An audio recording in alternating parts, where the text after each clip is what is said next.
Dans l'exemple 6, on effectue des tirages dans 3 urnes, en mettant à chaque fois la boule qu'on vient de tirer dans l'urne suivante, et on souhaite calculer la probabilité que les 3 boules tirées soient noires. Donc on va commencer par définir les événements qui vont nous permettre de modéliser le problème. Donc pour K appartenant à 1, 2 et 3, notons n indice K, l'événement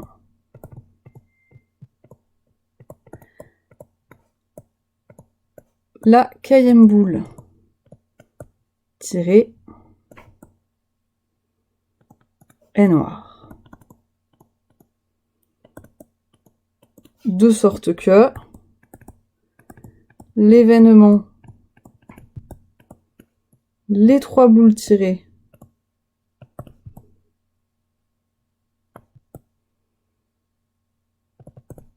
sont noires, soit l'événement N1 et N2 et N3. On calcule alors P de N1 et N2 et N3. D'après la formule des probabilités composées, cette probabilité est égale à P de N1, P sachant N1 de N2, P sachant N1 et N2 de N3. On n'oublie pas de citer la formule des probabilités composées.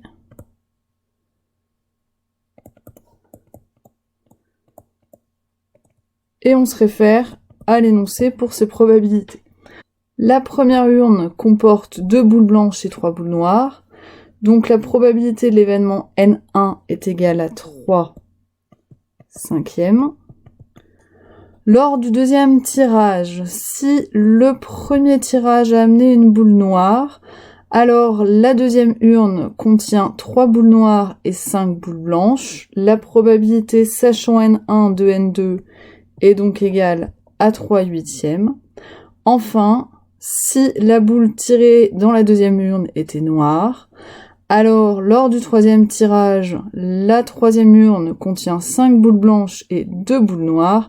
La probabilité d'obtenir une boule noire sera donc égale à 2 septièmes. On obtient donc une probabilité égale à 9 divisé par 20 fois 7 est égal à 9 sur 140. Nous cherchons maintenant la probabilité de l'événement les 3 boules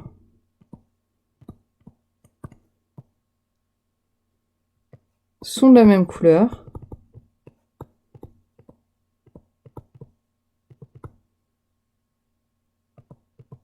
Qui n'est autre que l'événement N1 et N2 et N3, c'est-à-dire le cas où les 3 boules sont noires, union N1 bar, N2 bar et N3 bar, c'est-à-dire le cas où les 3 boules sont blanches.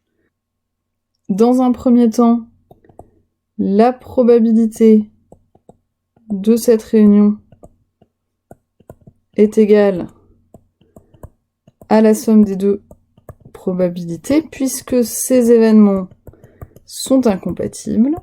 Donc on obtient la probabilité que les 3 boules soient noires plus la probabilité que les 3 boules soient blanches.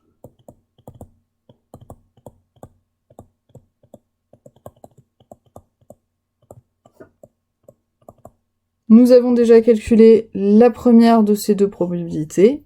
Il nous reste à calculer P de N1 bar inter N2 bar inter N3 bar.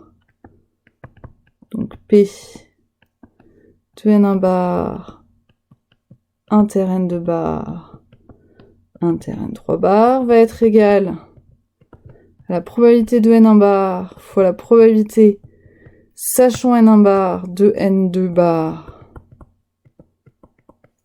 fois la probabilité, sachant n1 bar et n2 bar de n3 bar, toujours d'après la formule des probabilités composées.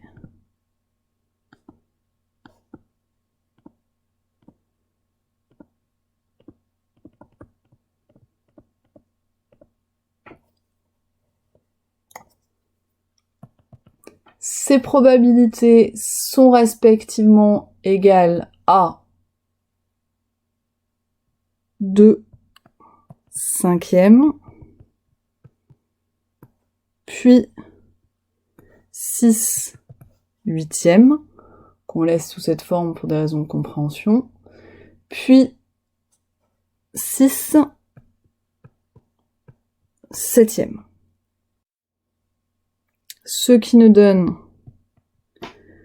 une probabilité égale à 9 sur 3 fois 7, 35.